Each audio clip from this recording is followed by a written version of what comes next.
राधे राधे, जय श्री कृष्णा। आज मैं आपको वैशाख मास के महात्म्य का 9वां अध्याय सुनाने जा रही हूँ। अब तक हमने 8 अध्याय सुने हैं और अब हम 9वां अध्याय सुनेंगे। इतनी सुनकर मिथिलेश ने पूछा कि हे ब्राह्मण, इक्ष्वाकु वंश के राजा ने जल और अन्न का दान नहीं किया। इसी से वह चातक और चिपकली तथा साधु महात्माओं की सेवा न करने से गिद्ध योनि में आया।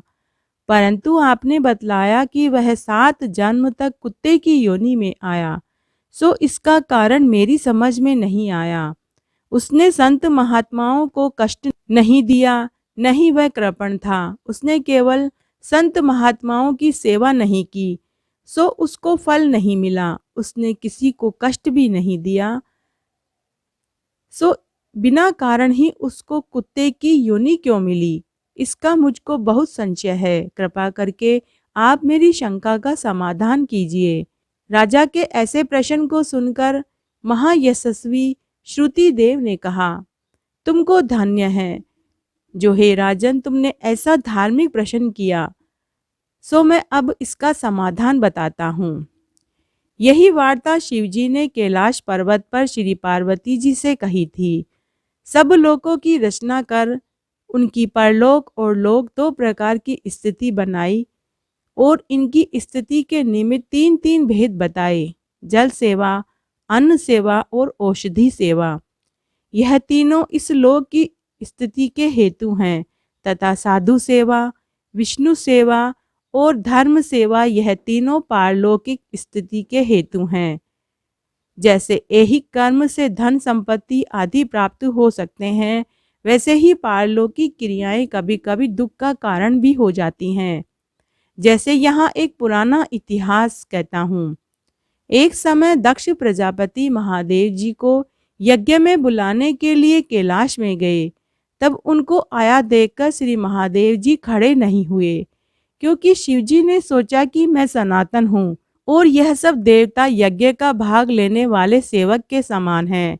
इसलिए स्वामी का सेवक के सामने आने पर, पति का पत्नी के आने पर, गुरु का शिष्य के आने पर उठना आवश्यक नहीं है। यही सब शास्त्रों का मत है। जिसमें बल, दान, तप और शांति अधिक रहती है, वही गुरु है। जो स्वामी स्वयं अपने सेवकों के लिए उठते हैं, उनकी आयु, धन, यश तत्काल नष्ट हो जाते हैं। इसलिए यह मेरे प्रिय ससुर हैं, ऐसा विचार कर दक्ष प्रजापति की भलाई के लिए ही वे उठे नहीं। यह देखकर दक्ष प्रजापति को अत्यंत क्रोध आ गया और उनके सामने ही वो उनकी निंदा करने लगे कि देखो, इस दरिद्री को बड़ा ही अहंकारी हो गया है। इसका धन केवल एक बूढ़ा बैल, जिस पर केवल चर्म ही रह गया है, कपाल की हड्डी धारण करता है। पाखंडी, अहंकारी, महा अपवित्र, किसी का शुभ कार्य न करने वाला, दरिद्रता के मारे शीत से दुखित हाथी, चर्म को ओढ़ने वाला, शमशान जिसका घर है, सर्प जिसके आभूषण हैं, न इसमें धीरज है न ज्ञान, भस्मासुर से डर के मारे दूर भाग गया, भूत और प्रेत का संग करता है, इसके कुल का कुछ पता नहीं। दुरात्मा नारद ने वृथा ही इसकी बड़ाई करी, जिससे मैंने अपनी कन्या सती का विवाह इसके साथ कर दिया। इसको अपने घर में सुख से निवास करावे, ऐसा भी नहीं हो सकता। जैसे कुमार का घड़ा चांडाल के घर में पहुंचने से किसी काम का नहीं रहता, वैसे ही मेरी कन्या मुझसे कोई प्रयोजन नहीं। इस प्रकार दक्ष प्रजापति शंकर और सती को यज्ञ का निमंत्रण न देकर और कुवाक्य कहकर चले गए और यज्ञ स्थान में ऋत्विक और मुनियों के साथ लेकर विधि पूर्वक यज्ञ करने लगे। इस यज्ञ में ब्रह्मा और विष्णु भी नहीं आए, परंतु सिद्ध, चारण, गंधर्व, यक्ष, राक्षस, किन्न और सब देवता यज्ञ में पहुंच गए। सती को यह लालसा उत्पन्न हुई कि किसी प्रकार यज्ञ का उत्सव देखूं और अपने संबंधियों से मिलूं। महादेव जी के रोकने पर भी वे नहीं मानी और जाने का निश्चय कर लिया। शिवजी ने कहा कि हे भद्रे, दक्ष सदैव सभा में बैठकर मेरी निंदा करता है। वह तुमसे सहन न हो सकेगा और तुम अवश्य अपना शरीर त्याग दोगी। अतएव तुम अपने पिता के घर मत जाओ, इसमें कल्याण नहीं है। इस प्रकार समझाने पर भी सती न मानी और चुपचाप चल पड़ी। तब पीछे जाकर नंदी ने उसको अपनी पीठ पर बैठा लिया और कितने ही भूत और प्रेत आदि उनके संग हो गए।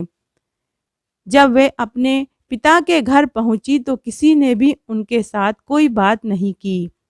तब शिवजी की बात याद करके वह यज्ञशाला में गई। वहां पर सभा के लोग सती से कुछ भी नहीं बोले। सती चुपचाप वहां खड़ी रही और रुद्र की आहुति तक पिता की चेष्टा देखती रही। जब दक्ष ने रुद्र की आहुति नहीं दी तो सती ने क्रोध युक्त होकर कहा कि जो बड़ों का अपमान करते हैं उनका कल्याण नहीं होता। तुमने सारे जगत के रचयिता अविनाशी रुद्र को आहुति नहीं दी। यहाँ जितने ऋषि मुनि महात्मा एकत्रित हुए हैं, इन्होंने भी तुमको सद्बुद्धि नहीं दी। ऐसा प्रतीत होता है कि विधाता तुम्हारे साथ इनके भी प्रतिकूल हैं। जब सती यह वचन कह रही थी तो पूषा देवता मुंह फाड़कर हंसने लगे और कर्महीन शुक्राचार्य ढाडी और मूछ फड़काने लगे। दक्ष निंदा करने लगे। यह सब बातें देखकर सती को अत्यंत क्रोध आ गया और वह पति की निंदा सुनकर प्रायश्चित के रूप में सबके देखते ही देखते हवन कुंड में कूद पड़ी। सती के गिरते ही हाहाकार मच गया। शिव के गण भागकर शिवजी के पास आए और सारी कथा कह सुनाई। महादेव जी ने कालांतक रूप हो क्रोध से अपनी जटा उखाड़कर पृथ्वी पर दे मारी, जिससे बड़ा बलवान महाकाय वीरभद्र उत्पन्न हुआ और हाथ जोड़कर कहने लगा कि जिस काम के लिए आपने मुझको उत्पन्न किया है सो बताइए। तब शिवजी ने उसको आज्ञा दी कि मेरे निंदक दक्ष का नाश कर दो, जिसके कारण सती को शरीर त्यागना पड़ा। महादेव जी की आज्ञा पाकर सहस्त्र भुजाओं वाला और यमराज के सदृश वह वीरभद्र यज्ञशाला में पहुंचा और देवता, असुर, मनुष्य आदि जो भी यज्ञ में उपस्थित थे सबको मारने लगा। पूषा जो दांत निकालकर हंसा था, इसलिए उसने उसके दांत उखाड़ दिए।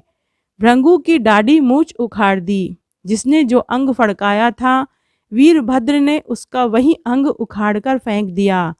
दक्ष का सिर काटने लगा, किंतु शुक्राचार्य मंत्र बल से उसकी रक्षा कर रहे थे, इसलिए नहीं काट सका।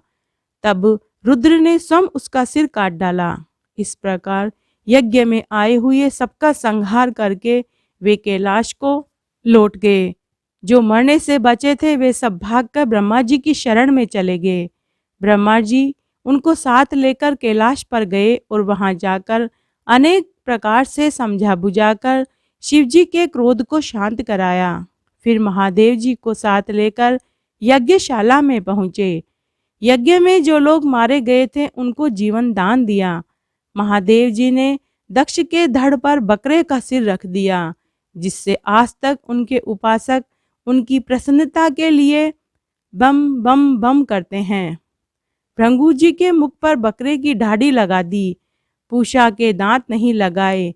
उनसे कह दिया कि वह पीस कर खा लिया करेगा। इस प्रकार सबको अंग सहित कर दिया और दक्ष पूर्ववत यज्ञ करने लगा। यज्ञ संपूर्ण होने पर सब देवता अपने अपने स्थान को चले गए।